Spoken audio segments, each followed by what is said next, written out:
Worthington. I'm with the National Association of Regulatory Utility Commissioners. I am one of your co-facilitators for today's program, and we welcome you back for a webinar on for our Western states on integrated distribution system planning. This is under the U.S. Department of Energy's Grid Modernization Lab Consortium, and National Energy Laboratories are partnering with us, the National Association of Regulatory Utility Commissioners, and our partner organization, the National Association of State Energy Officials. And we provide this training for PUC members and state energy offices across the country. Our co-host for this webinar series is the Western Interstate Energy Board. Today, our topic is planning for energy storage. Thank you for joining us, and we hope that you will join us on Monday, March 29th for our Western States Roundtable. Lisa's on with me. She's one of our other co-facilitators. Lisa, can you let us know a little bit more about the office hours? Sure, thanks, Carrie. I'm Lisa Schwartz with Berkeley Lab. We lead this national training effort on integrated distribution system planning. Pacific Northwest National Lab is our partner for this Western training series. And I do want to thank our sponsors, U.S. Department of Energy's Office of Electricity and Building Technologies Office for supporting our work. As Carrie said, you'll have the opportunity to ask questions today after the trainers present. You can enter your questions in the chat box at any time, and you also can let us know in chat that you just like to pop up on video and ask a question directly, but we will get to those questions following the presentations. If you have more questions, the trainers have kindly agreed to make themselves available for office hours. You can sign up for an office hours appointment to get more information, ask questions that didn't come up here today, and get some resources that may be helpful for you, whether you're working on new policies, regulations, or programs for your state. We'll include the links to sign up for office hours with today's trainers in the chat box, but you should hurry because office hours are available only next week. See the participants training guide that NARIC sent you this morning for more information. Also, to support peer sharing among states, on March 29th, we'll host a roundtable where Western state energy leaders will discuss policy and regulatory issues related to utility investments in grid modernization. Our topics are electrification of transportation and buildings, investment economics, different approaches for cost-benefit analysis of utility investments in grid mod, and regulatory approaches in utility business models, including things like performance-based regulation and more. I want to give a shout out to our panelists. They include Chair David Danner of the Washington Utilities and Transportation Commission, Commissioner Andrew McAllister from the California Energy Commission, Commissioner Cynthia Hall from New Mexico Commission, David Morton, the Chair of the British Columbia Utilities Commission, Washington Commissioner Jay Balsbos, Chris Parker, now the Director of the Utah Division of Public Utilities, Colorado PUC Chair Eric Blank, Commissioner Jennifer Potter from the Hawaii PUC, and Bryce Freeman, Director of the Wyoming Office of Consumer Advocate. We're looking forward to a really robust discussion. And if you've registered for this training series, you should already have a calendar invitation from NARIC for this March 29th roundtable. But in case you haven't received the calendar invitation, and also to help us spread the word to others at Western state energy offices and public utility commissions, that's our audience, we'll drop the registration link for the roundtable in the chat box in just a moment. Carrie?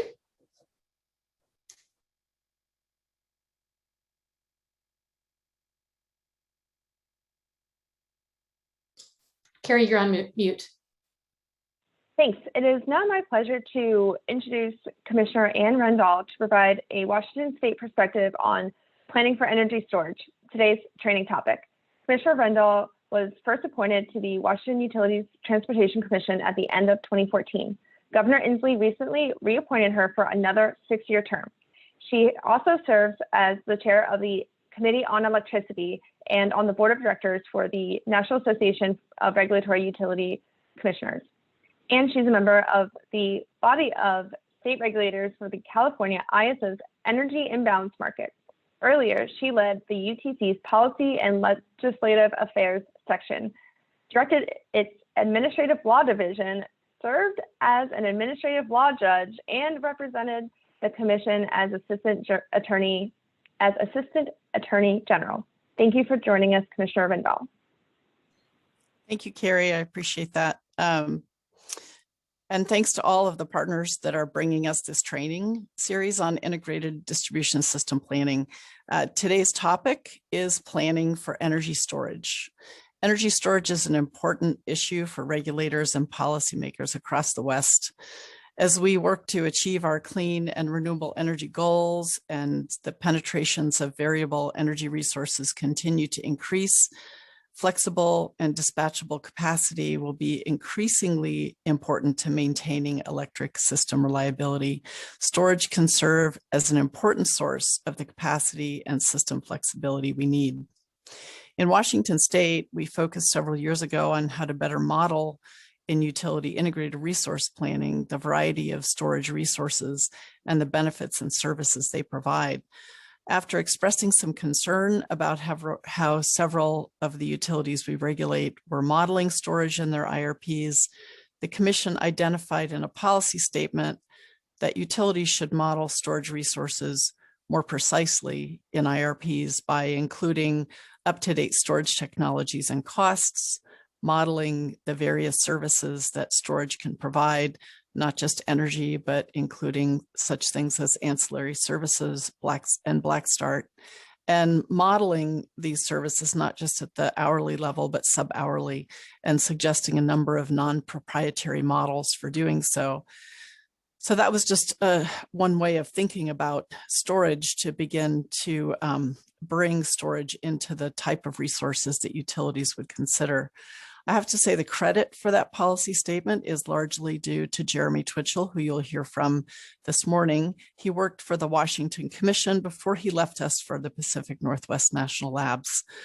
I will note that the recent IRPs filed by Washington utilities have begun to show storage in their preferred portfolios, which is a change from prior years. The majority of energy storage assets deployed and under development or contracted for today are based on lithium-ion technology, which has a duration of 4 hours or less. And while these are very valuable assets, long-duration energy storage using existing and newly developing technologies will be important to helping states reach their clean and renewable energy goals. Long-duration storage with a dispatch duration in excess of 4 hours, including 10, 20, even 100 hours, can help to better balance supply and demand during extended periods of cloud cover or low wind conditions, which the Northwest and other areas can experience in winter.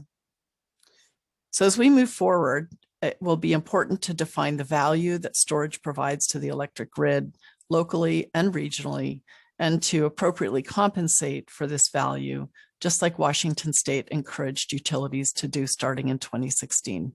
This is a very timely and important training, so we really appreciate the Western Interstate Energy Board, NARUC, NASIO, and DOE and the National Energy Labs for putting together this training and inviting me to join you today. And with that, I'm going to turn the mic back to Carrie. Thanks, Commissioner. So we just got through the welcome and introductions for our today's agenda, and I will introduce the speakers in a moment. We are taking audience questions over chat, so please type in your questions and send them to me. Lisa will be moderating the questions at the end of the prepared presentations. After the training, please do take a moment to give us your feedback through the evaluations, which includes an evaluation of the Western training overall. And I wanted to also just take a moment to thank the labs for really bringing in the ringers for this 3-part training and their work to pull together the roundtable next Monday or 2 Mondays from now. At this time, I will introduce your trainers. Mr. Jeremy Twitchell is a former staff member of the Washington Utilities and Transportation Commission, where he was a lead on energy storage and distribution system planning. He also drafted a report for the Washington State legislators on best practices. He is now with the Pacific Northwest National Laboratory continuing his work. Jeremy, are you there? And let me just check the chat. Okay, no, nothing in the chat so far. So Mr. Twitchell, can you take it away? All right. Thank you, Carrie. Thank you, everyone, for having me here. I've been lobbying NARUC to create a category, an emeritus category for former commission staffs to continue the relationship. And just, really grateful to continue to engage with this audience, with this group. Obviously, utility commissions, the Western states have a very close place in my heart. So my job today will be to provide an overview of energy storage technologies, what different options, what they can do, talk a little bit about the services that they can provide, and some emerging policies with a focus on what's going on out here in the West. In a lot of ways, Western states have really led the development of energy storage policies. A lot of really innovative practices are coming out of the West. So I wanted to speak briefly about a few of the more recent developments in a few states around the West as just kind of examples of the wide range of policy options for policymakers and regulators to consider as they're looking at creating opportunities for energy storage on the grid. So next slide. And then, finally, we'll speak a little bit about the role of storage in microgrids. I'll talk about a report we did looking at some planning considerations for identifying how and where to deploy energy storage for resilience purposes. Next slide. And one more. Okay, so there's three basic types of energy storage. First, we have mechanical storage. This is where electricity is stored as potential energy that we're later using to generate electricity. So in the case of pumped storage hydro, we're storing it in water at a higher elevation that runs through a generator. In compressed energy storage, we're compressing that air and then releasing it later to drive a natural gas turbine.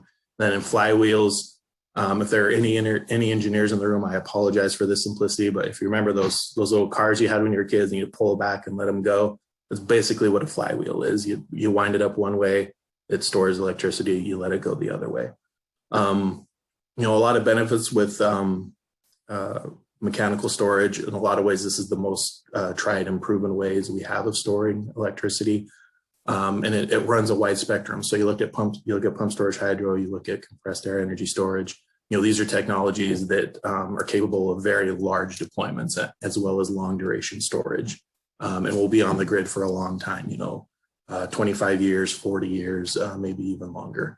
And then at the other end of that spectrum, you have flywheels, which have very short duration, used for things like frequency response, things that don't need a very long duration, little bit higher round trip efficiency, and slightly shorter life, but still, a good 15 to 20 years can be expected out of them. Next slide. Then we've got thermal technologies. This is where we're storing electricity as heat, or we're changing its temperature. We're using it to generate heat. We're using it to generate ice that we'll later use for energy management or electricity production. So the most common example right now, of course, is ice thermal storage, where we're using electricity to generate ice and then use that ice to cool during peak periods. It's not a traditional energy storage technology in the form of electricity in, electricity out, but it is a storage technology in the sense of electricity in and then reduced electricity need later on. Concentrating solar, we've got really just one example of this, one utility scale example of this in the US, down in the desert outside of Las Vegas, a concentrating solar facility where basically we're using tons and tons of mirrors to reflect sunlight up to a single point. You can see that tower in the middle. There's a molten salt solution in that tower. That sunlight heats it up throughout the day, and then that heat is used to generate electricity. There's a storage component here because that latent heat can be used for several hours after the sun goes down. The plant can still continue generating. Next slide.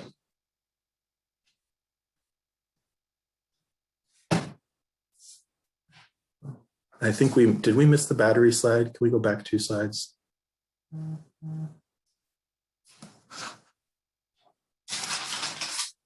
Huh. Interesting. Okay, there's a slide missing. I did have a slide talking about batteries. Just, very briefly, as Commissioner Rendall mentioned in her introduction, most of what's going on right now is lithium-ion technology.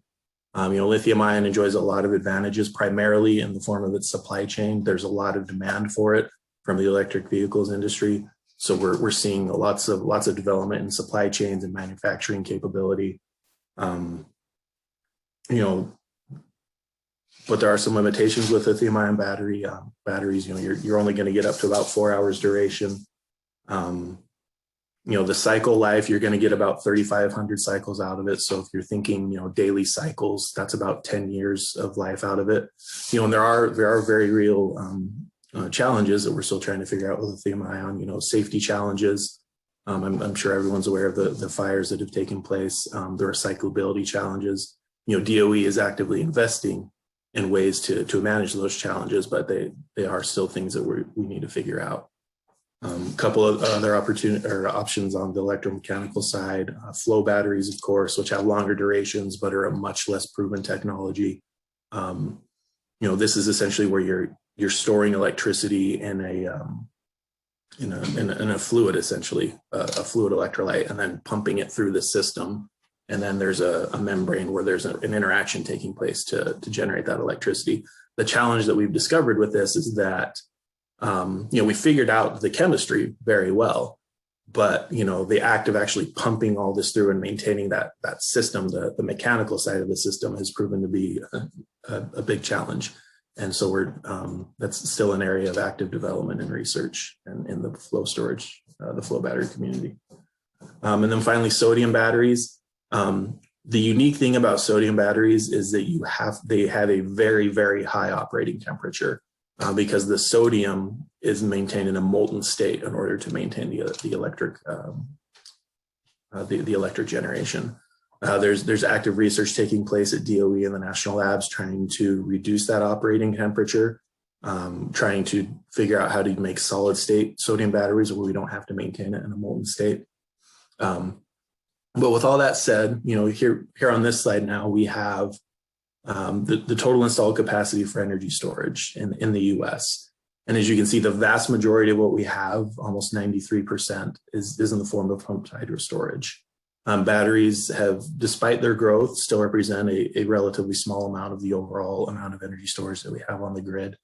Pulling out that battery component to the right, the majority of what we do have is lithium ion, and actually lithium ion share of that battery is actually growing over time. Lead acid, you don't see a lot of lead acid deployed right now. Primarily where you see this is in critical backup. So if you've ever been inside a substation, a utility substation, you've probably seen a row of lead acid batteries just to maintain substation operations in the event of an outage. That's really one of the most common uses for the technology right now. Lead acid, it is very cheap. It's definitely the lowest cost form of energy storage, but it does have a very limited cycle life. Just a few hundred cycles. So you see it deployed in situations like that where there's a critical need for backup, but it's not being used during normal operations. Next slide, please.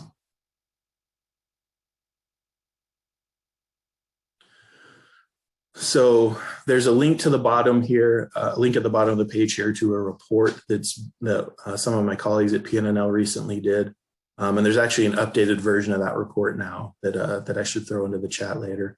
But what they did is they just looked around to see what are all the different types of energy storage, and they tried to do an apples to apples comparison, recognizing that different technologies have different performance characteristics, different cost structures. They tried to put all that in common terms to do an apples to apples comparison of the capabilities and the costs of energy storage technologies. And so this is really just an eye chart to point out the type of work that they did. Like I said, you can read the full report down at the bottom. Next slide. So when we're talking about energy storage costs, it's really important to keep in mind that there's much more than just buying the battery. So when you see, news articles, industry articles talking about the declining cost of batteries, usually they're just talking about the battery itself. But it's important to remember that to actually install and connect a battery to the grid, there is a different additional infrastructure and additional costs that need to be added. Can we click through this to bring up the one more? Okay, yeah. So just kind of an example of a 4-hour lithium ion product. So if you look at the bottom left, that's your battery capacity, just the battery itself, and that's going to run you about $271 per kilowatt hour. But you also need to add in the power conversion on the bottom right. This is the inverter that allows the battery that converts the DC output of the battery to the AC power we use on the grid. Up in the top left, you've got the balance of plant. You've got things like, the controls, the switches, the management software. You've got, HVAC. If this is an enclosed space of a lithium ion, you have to keep that operating temperature down. So you need an HVAC component to manage your temperature. Construction and commissioning, actually, building this thing, pouring the pad, doing the construction. So the point is that, the total all-in cost for a 4-hour lithium battery down at the bottom there is about $469 per kilowatt hour. So that battery component that we see, that is the often cited cost of a battery, only represents somewhere between 40 and 50%. These costs vary significantly depending on the project and the circumstances, but that battery cost is usually going to be about 40 to 50% of the overall system cost. Next slide. So now we'll talk a little about the various services that energy storage can provide and the ways that those services can be valued. Next slide. So the unique thing about energy storage, what makes it different from anything else that really makes it a game changer for the grid, is that it can provide service across all the functions of the grid. We've never had a device or an asset that can really do anything like that.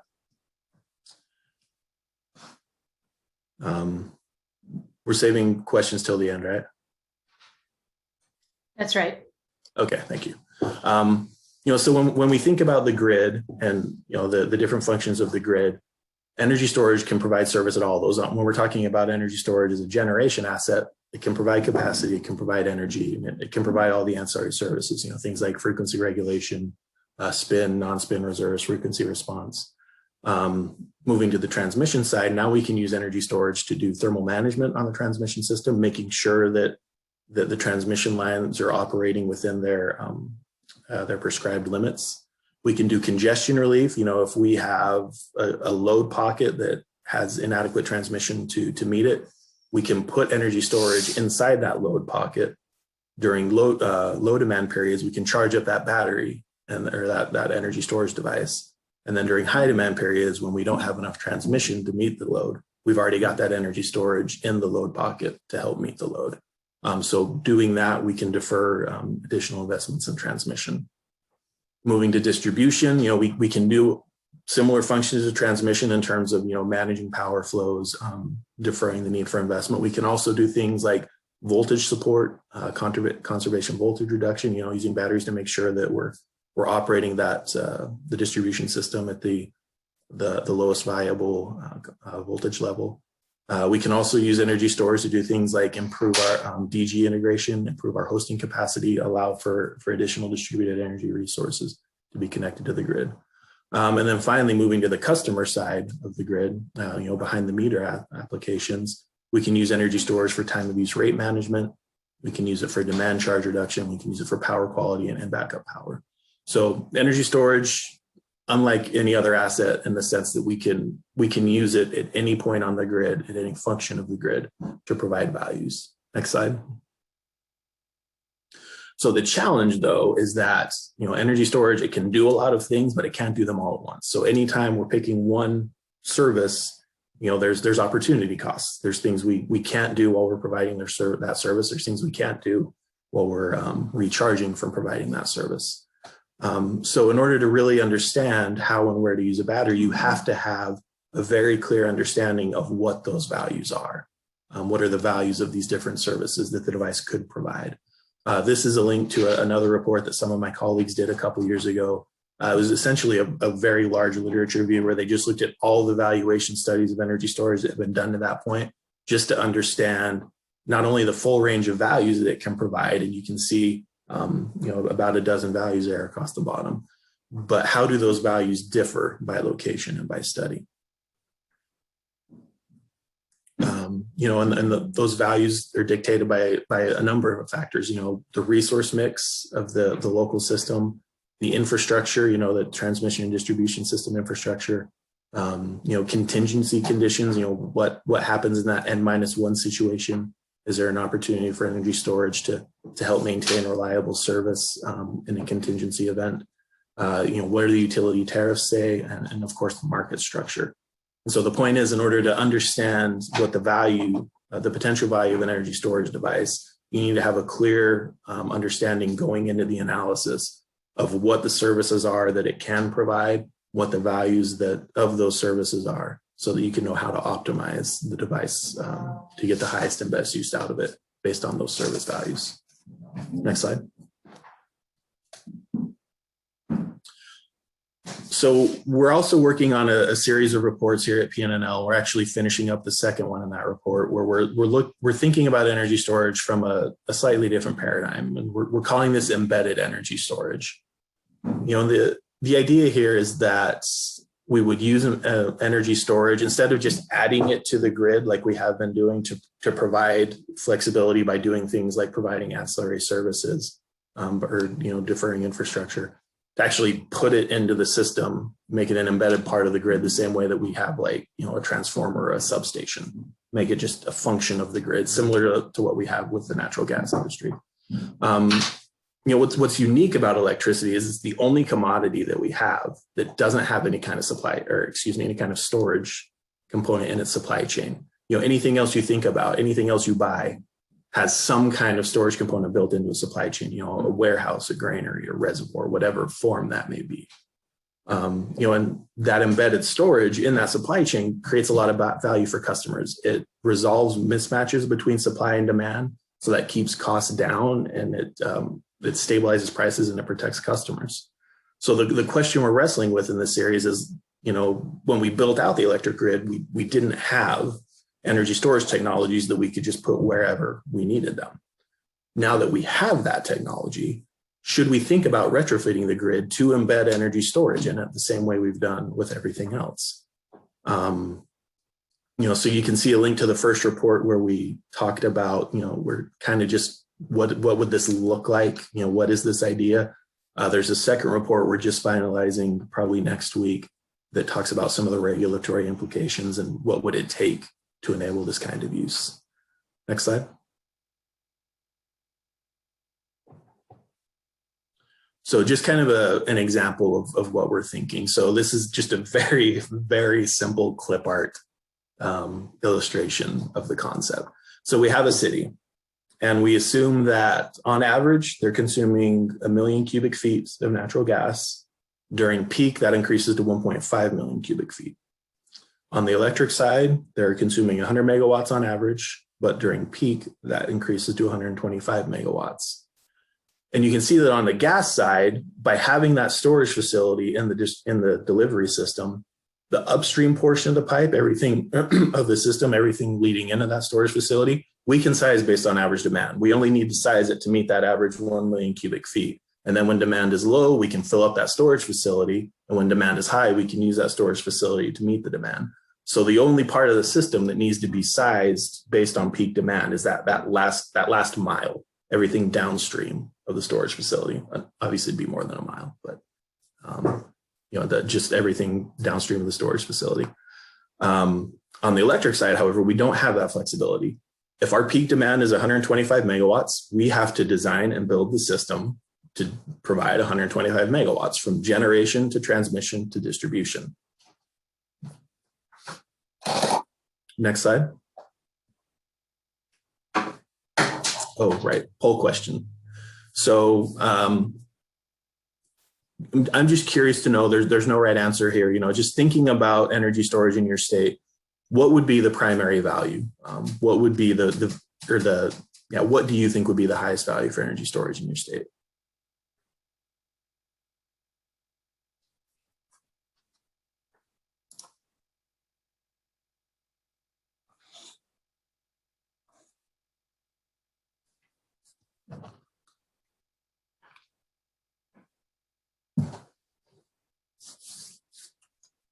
No love for ancillary services. Okay, interesting. All right, that's interesting. Thank you. So embedded storage, it's an interesting idea, but there are a ton of questions, and that's what we're trying to figure out.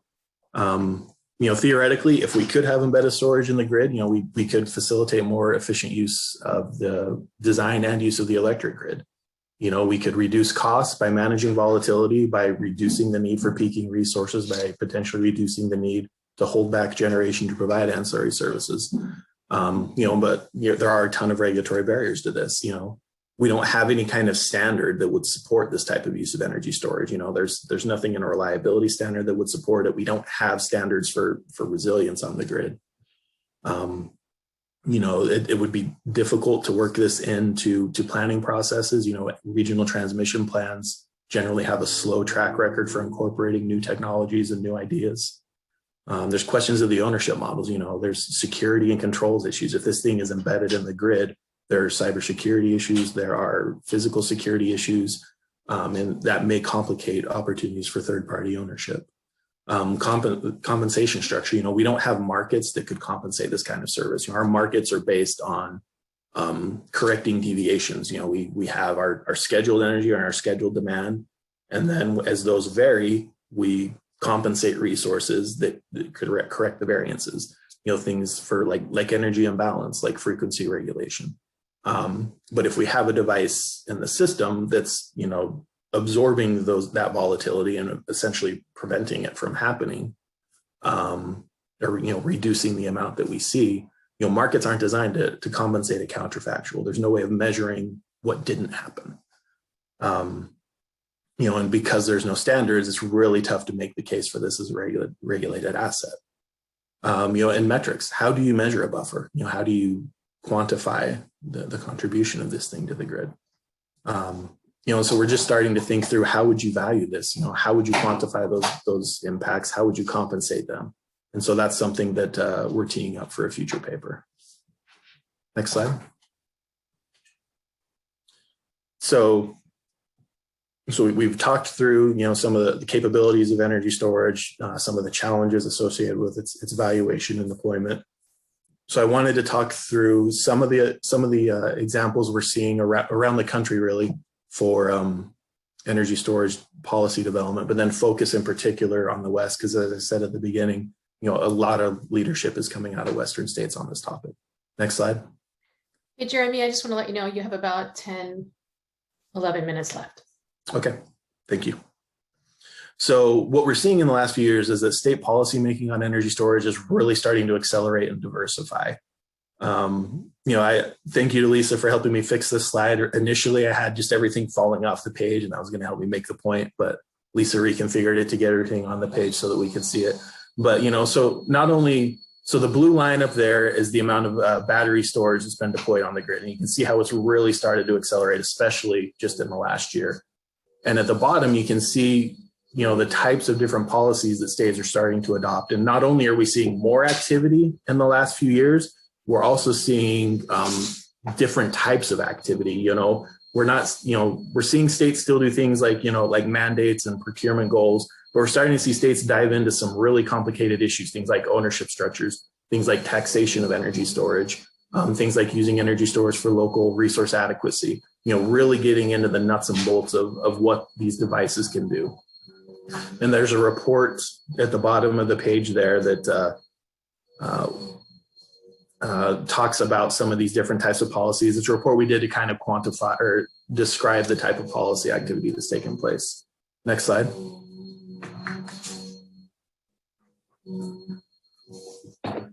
So one of the things we do at PNNL is maintain this energy storage policy database. And this is where we're just trying to keep up with what states are doing around the country, and it's starting to be a very difficult job, just because, as I said, there's a lot going on. But what we're doing on this website is trying to take all this activity and just kind of describe it in 5 ways. Have a taxonomy for describing what's going on. So there's 5 basic types of policy that's taking place. Procurement targets is obviously a very popular activity still. This is where the state's just saying, we want X amount of energy storage on the grid. Regulatory adaptation. This is where states are starting to think through how do we modify or adapt our regulatory processes in order to accommodate the unique values of energy storage. Commissioner Rendall mentioned the policy statement that the UTC did a couple years ago about this, directing utilities about, or guiding utilities about how they should be including energy storage in their IRPs. Demonstration programs, this is where the state is providing funding for a demonstration program of energy storage. And usually in return, the state is gaining access to the data, the performance data of the facilities in order to help guide economic evaluation of them and guide future policy development around based on how the devices are performing.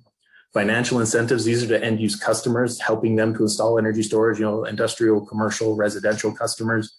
It can be things like incentives, tax breaks, and then finally consumer protection. This has been done in a couple states, both in the West, Colorado and Nevada, where the legislature has actually said that customers have a right to install energy storage. And so the implications are that the utility commission, the utilities need to have accessible, transparent, and streamlined interconnection rules and reasonable requirements for customers to install that energy storage. Next slide. So diving into the West, a few examples of innovative policies that are happening out here. So Arizona is having an active discussion right now on a procurement target. So I just want to say up front, this target is not official yet. It has been received a vote of support from the commission, but it's still subject to a rulemaking. But I wanted to point to it anyway, because it really shows the level of thought and the level of preparation and implementation that goes into achieving a procurement target. Usually where we've seen these things pop up around the country, a legislature has told the commission, we want a target, you can set the target, or sometimes the legislature sets the target, but there's usually not a lot of discussion beyond what should the target be. What's really interesting about Arizona is there's been so much activity over the years to build up an infrastructure to enable this kind of thinking about a target, as well as additional discussion about what else would be needed. So, there's been commercial incentives in place for a few years there for behind the meter energy storage. The commission recently authorized APS to do a pilot incentive program for residential energy storage. And then this one's really cool. I love to nerd out about this one, the storage aggregation order from a couple months ago. To my knowledge, and correct me if I'm wrong, but I think this is the first vertically integrated state to direct their utility to allow third-party aggregation of energy storage. So really unique approach here to enabling behind the meter energy storage, not only be deployed, but then also to be used in a way that benefits the grid. The order, the process around the target has proposed some additional steps. There's been some discussion about, disaggregating the target, saying, a certain amount needs to be customer owned or, behind the meter. There's been a link to decarbonization, talking about how this storage should be used in a way that specifically links to decarbonization. There's been discussion of planning reforms, increasing transparency in utility planning, both in load forecasting and the resource need identification. And then procurement reforms as well, using all source RFIs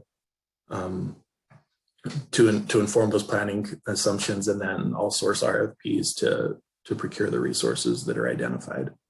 Next slide. So Washington, some interesting legislation approved last year to include energy storage in PACE programs. These essentially allow homeowners or property owners to finance normally clean energy technology on their property tax bill.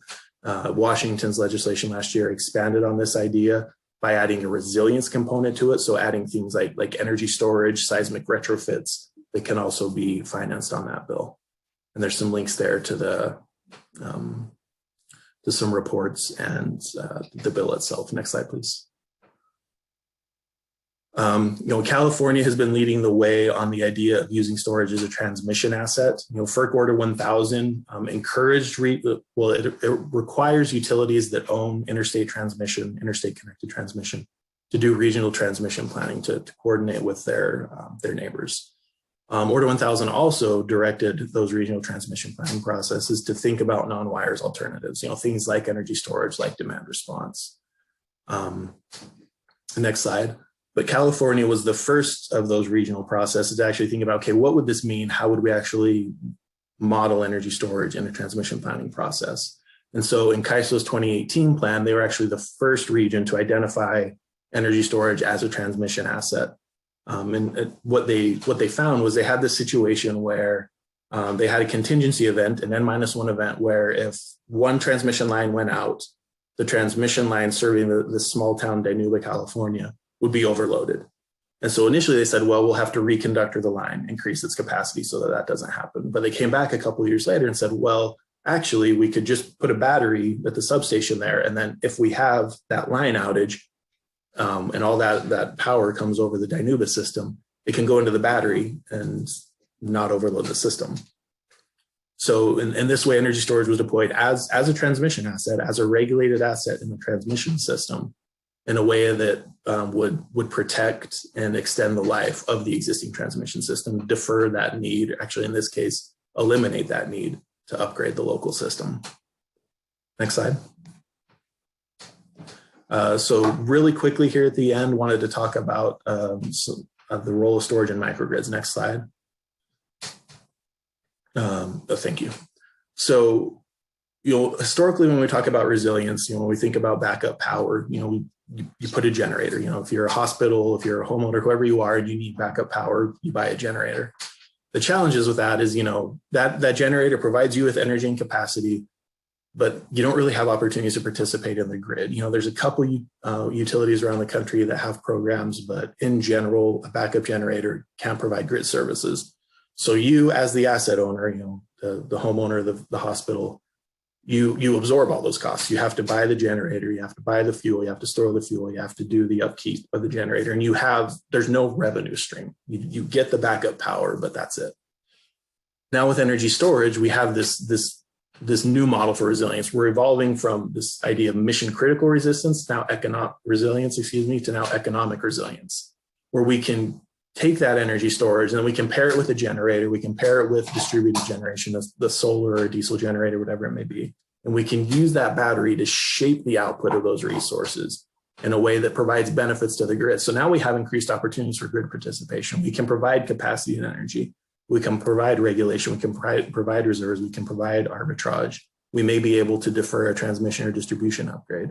And so we can earn offsetting revenue by providing those services. And then that can help pay for the assets that we've built. And so now we're seeing resilience be a more economic play, and we're starting to see at places like schools, like commercial office buildings, hotels, because of this potential. Next slide. So just a few questions. We don't have to go through these in general, but the idea here is to just give you a few questions that you can ask of, when you're reviewing an IRP, when you're talking to utilities, when you're thinking about policy development. What are some of the questions you can ask to think through some of these issues and identify some of the options? And I think that should be it. Yeah, a few links there to additional reports, additional resources if you're interested. But other than that, I think we can move to questions. Great.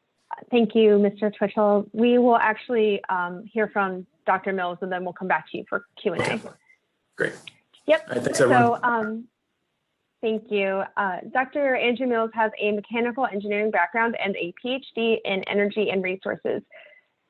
For the past 2 years, he's been my go-to person for the latest and greatest research on variable generation and bulk power system integration. So he's in the electricity markets and policy shop at Berkeley Lab with Lisa. So Dr. Mills, take it away.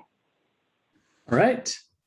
And you'll pull up my slides, I guess. So good morning. Yeah, I'm Andrew Mills, a research scientist in the Electricity Markets and Policy Department at the Lawrence Berkeley Lab. And today I'm going to talk about the potential roles for storage in integrating variable renewable resources and the emerging commercial interest in hybrid renewable plants. The goal is to share some of the insights from our research that can inform discussions about use cases for storage and some important factors to consider. Next slide. I'll first talk about integration. And this section will primarily focus on the challenges of integrating variable renewable resources into the grid. Next slide. The integration challenges include the variability of resources and their contribution to resource adequacy. Variability is associated with the changes in the supply within the operating hour over multiple hour events. And uncertainty is due to forecast errors in the day ahead and also closer to real time. The consequence of the variability and uncertainty is that the actual supply of generation will deviate from what was scheduled. And covering these deviations can require flexible resources to quickly respond, or it might require system operators to hold resources in reserve to cover those deviations. The fact that generation from variable resources is not aligned with the times of greatest need can lead to lower contribution towards meeting resource adequacy requirements. An experience with high penetrations of solar in California shows how the timing of greatest risk of outages can shift from the hot summer afternoon into the early evening after the sun sets. This variability and uncertainty is inherently part of the power systems, though, due to varying load. It's just that variable renewables increase this variability and uncertainty, and managing it can impose additional costs. Over the past 2 decades, numerous studies have been conducted across the US and internationally to understand the integration costs of wind and solar. The resulting integration costs across these different studies vary for a number of reasons, including the mix of resources that's in the region, whether these costs arise for utility, it's also its own balancing authority, or versus it's part of an integrated coordinated regional system. And then also just how the study defines and calculates the integration costs. Most of the wind integration cost studies find that these costs associated with managing the variability and uncertainty of wind are below about $5 a megawatt hour, with the exception of some small utilities in the West, their own balancing authority in the West. And these costs don't necessarily appear to dramatically increase with increasing penetration levels. We see a smaller number of studies shown here on this slide that have estimated the integration costs for solar. And they show that the general range of costs are somewhat similar to what I reported for wind. The study that's marked here as APS Argonne 2013 in this chart was based off of a study that involved researchers from the Argonne National Lab, Berkeley Lab, and NREL. And I'll talk a little bit more about the results from that particular study coming up. Next slide.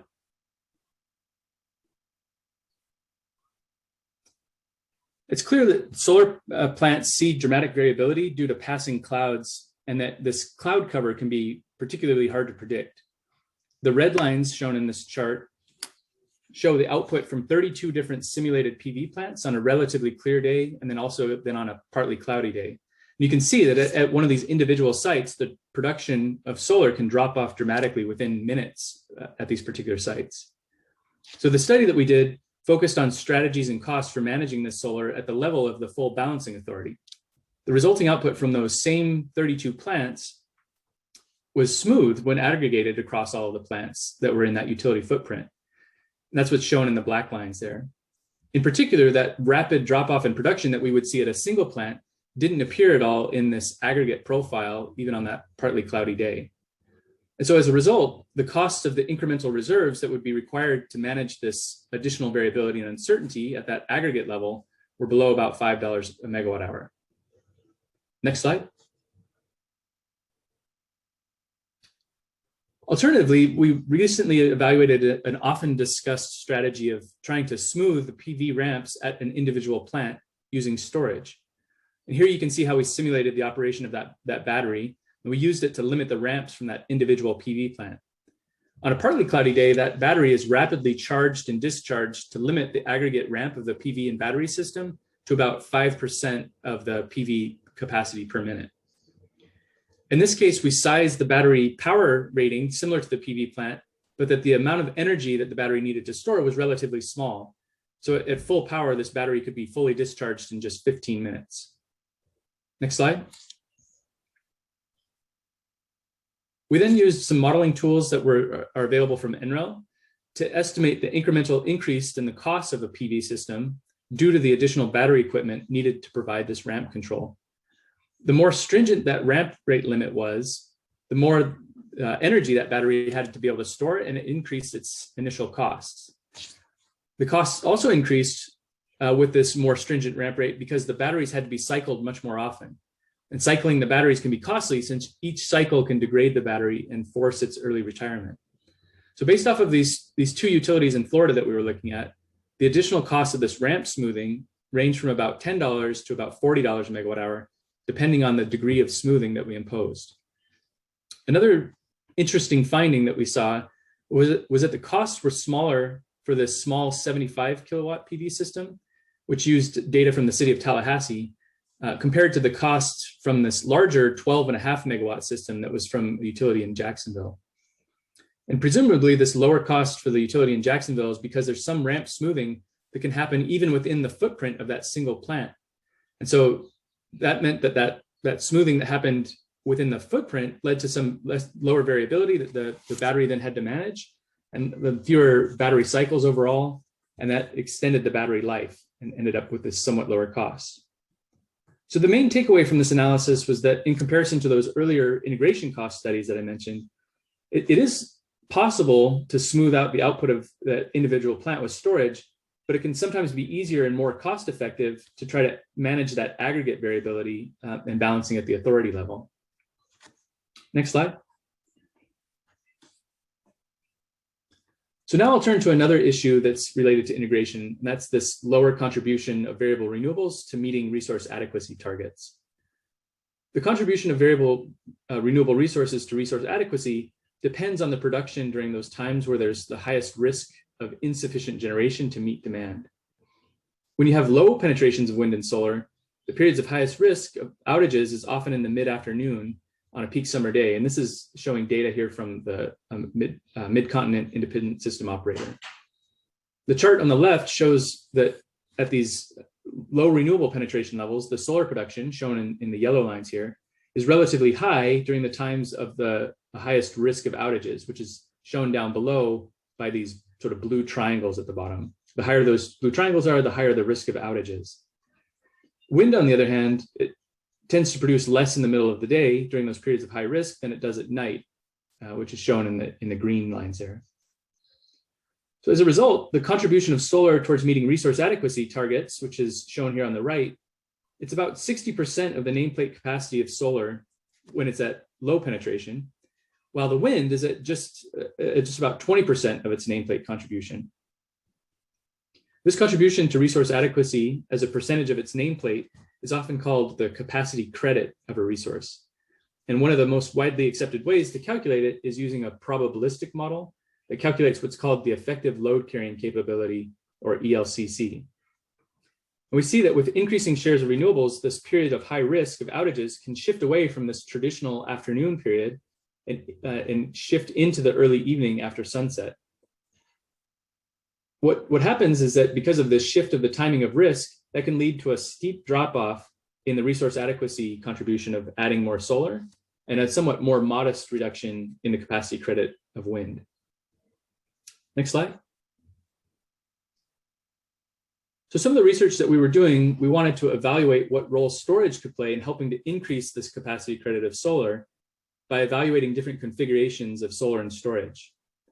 We could have the system be completely independent from one another. That's where we start off at the top here, where both are just independent and connect to the grid and don't really interact with each other directly.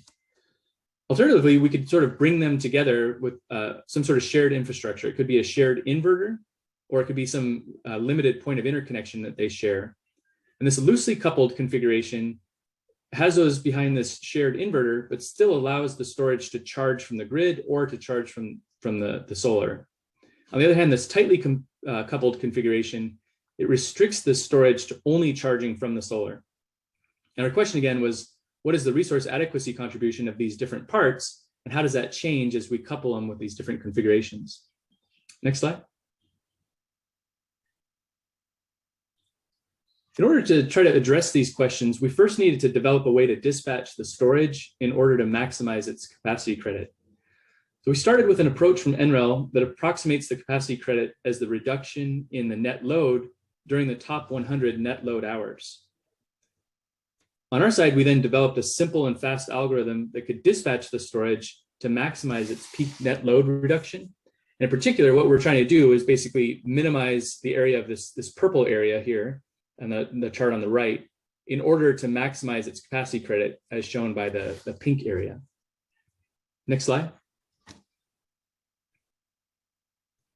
So we evaluated this simple approach that we developed by comparing the results based off of our method to results from a method that's used in practice by a Western utility.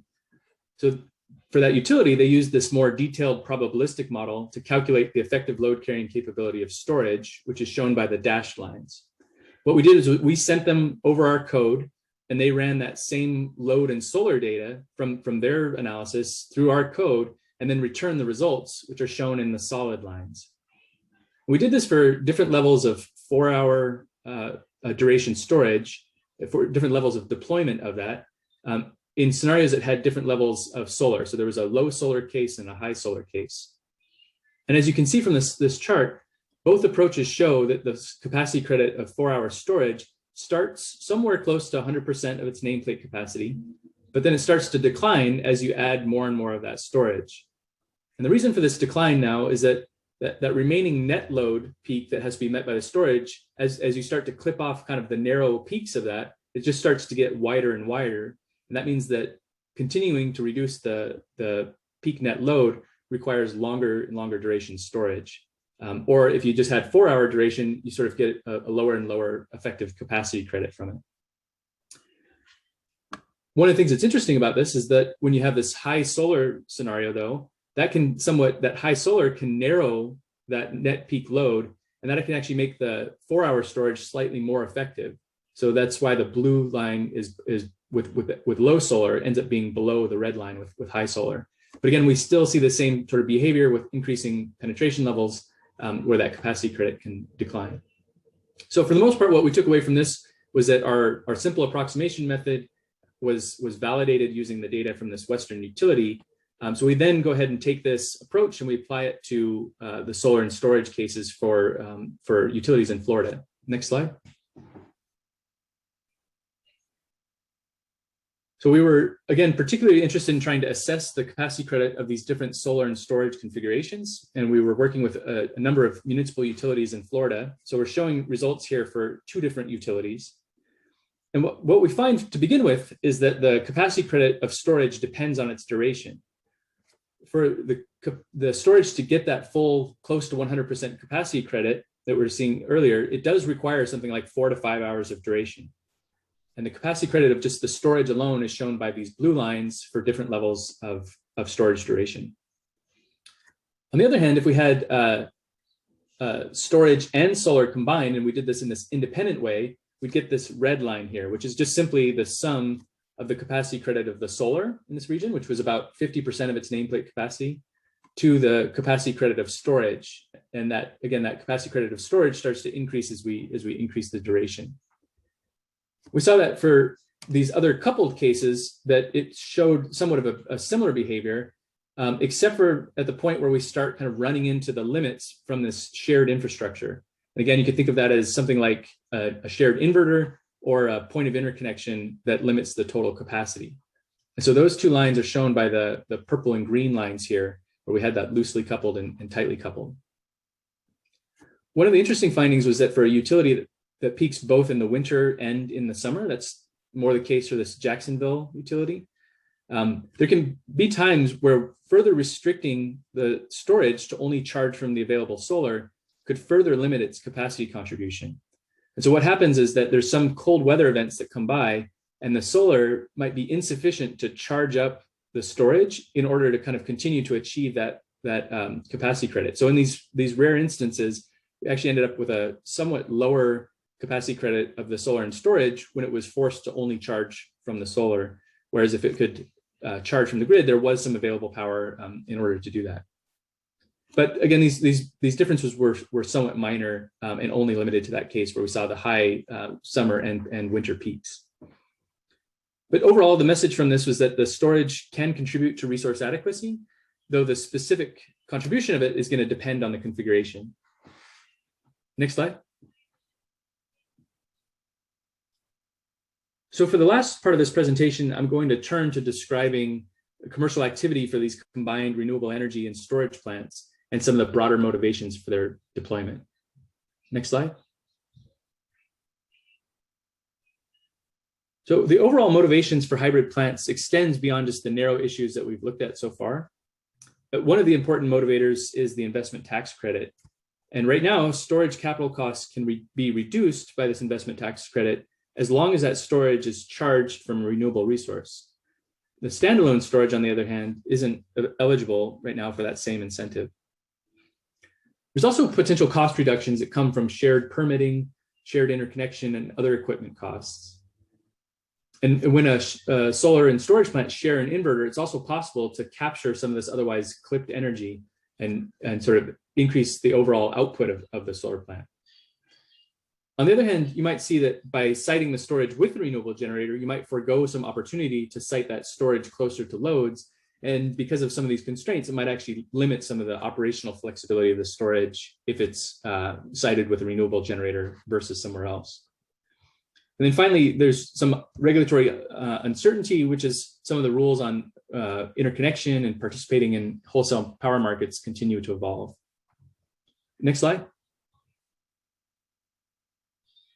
But what's clear is that the commercial interest in hybrids is growing. In the next few slides, I'll just show some of the data that we have indicating that this growing interest, and it's all based off of what we're seeing in interconnection queues. The interconnection queues across the country are dominated by wind and solar right now, with growing interest in storage, both in this sort of standalone configuration and co-located or hybridized with wind and solar plants, which is shown by the hatched portion shows the amount of wind and solar that's going to be paired with storage. And not all of this that's in the interconnection queues will be built, but it does give you some sort of sense of what's in the development pipeline where commercial interests lie. Next slide. What we see is that the bulk of this hybrid activity in solar is primarily for solar and storage, and most of that's happening in the Western US. About 2/3 of the solar that's in the CAISO queue has storage in it, and half of the solar in the West also has storage with it. We see wind hybridization is also increasing, and that the total amount of wind hybridization is less than what we see for solar, but it's highest in the California ISO, where about half of the wind that's in the queue has storage with it. And that's sort of less than about 7% of the wind has storage with it in all the other regions of the US. Next slide. So this slide just shows some of the data that summarizes some of the cost data that we're collecting for a small subset of projects that have signed power purchase agreements. And one clear trend that you can see in this is that the costs of solar and storage hybrids are declining. And we've seen projects in the Southwest that have signed agreements for as low as $20 to $30 per megawatt hour. You see the projects in Hawaii are more expensive, but they're also following a downward trend in the costs. And for a limited set of the projects in here, we've used this to try to estimate the incremental costs of the battery. And we see that a 4-hour duration battery that's sized to about 50% of the PV nameplate capacity, it increases the cost of the PV and storage plant relative to just a PV plant by about $10 per megawatt hour. Next slide. So we also then used some historical wholesale market prices to estimate the additional market value of adding storage to a solar and wind plant. So rather than dedicate the battery to doing smoothing of the output or to only providing resource adequacy, in this analysis, we're dispatching the battery to maximize the overall revenue of the battery, subject to constraints on limiting the point of interconnection capacity and also restricting the battery to only charge from the renewable generator. And what we find is that the addition of the battery can increase the value of a wind and solar plant in a sort of a similar way, and significantly more than what we saw in Texas, where in this case, this analysis is using data that's just covering a period of 2016 to 2018. And the reason, in part, that we saw this higher value in California was because of this potential increase in capacity value. So we're seeing it in California that 4-hour storage gets 100% capacity credit. And then you also have some higher volatility of prices in California during this period of 2016 to 2018. I'll note that in more recent work, we've extended that to cover through 2019, where we did see some higher volatility because of some high peak load times. And you do see that Texas sort of jumps up, where you can see a similar adder in the value of adding storage to a PV plant and wind plant in Texas because of that higher volatility in 2019. But again, if we just kind of focus on what we saw in California, if we take the additional value that we got from adding the battery here, and we compare that to that earlier cost that we mentioned of about $10 per megawatt hour for additional costs, you can see that it does look quite attractive with its historical data in California, but less so in Texas, except for when you start to bring in these particular high-priced years. Next slide. So another way to look at this same situation is to compare the value of the standalone renewable generator and a standalone battery to the value of the solar or the generator and storage integrated into a hybrid plant. And here, in this case, we see that the hybrid had a slightly lower value because of the two constraints that we imposed. First was there was an assumption that the hybrid storage could only charge from the renewable generator. And second, there was an assumption that the hybrid would have a single point of interconnection and the capacity was equivalent to the generator capacity. So those two constraints somewhat lower our value, and you'd have to compare any cost advantages you'd get to siting those solar and storage together to see if the advantages of hybridizing from cost perspective outweigh the potential decrease in value from these additional constraints that are imposed. Okay, next slide. So just to wrap it up, I have a few questions here that states might ask utilities that are beginning to bring in storage and hybrids into their planning discussions.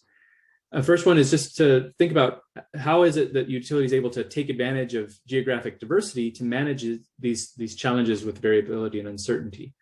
And for the most part, the important takeaway is that we saw that the variability at a plant level can be much greater than the variability over the footprint of a utility. Then managing this aggregate output requires fewer resources and can be much less costly.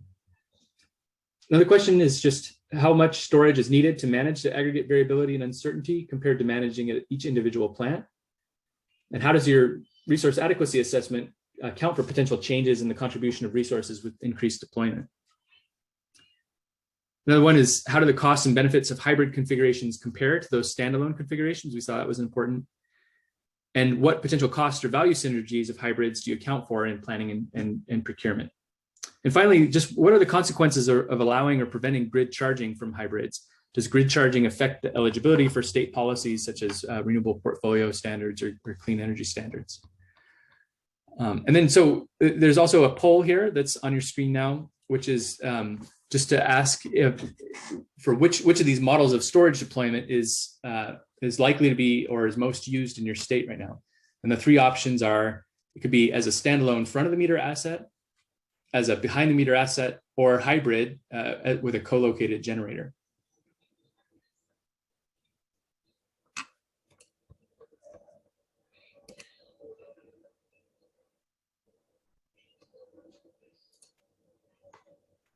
It seems like the results here is that for the most part, a lot of the responses are following what we're seeing with the commercial interests, in that the interest is primarily around co-locating it with the generator in a hybrid configuration, and that you see some of it as the standalone in front of the meter and quite a bit less as a behind the meter asset. Interesting. Okay, great.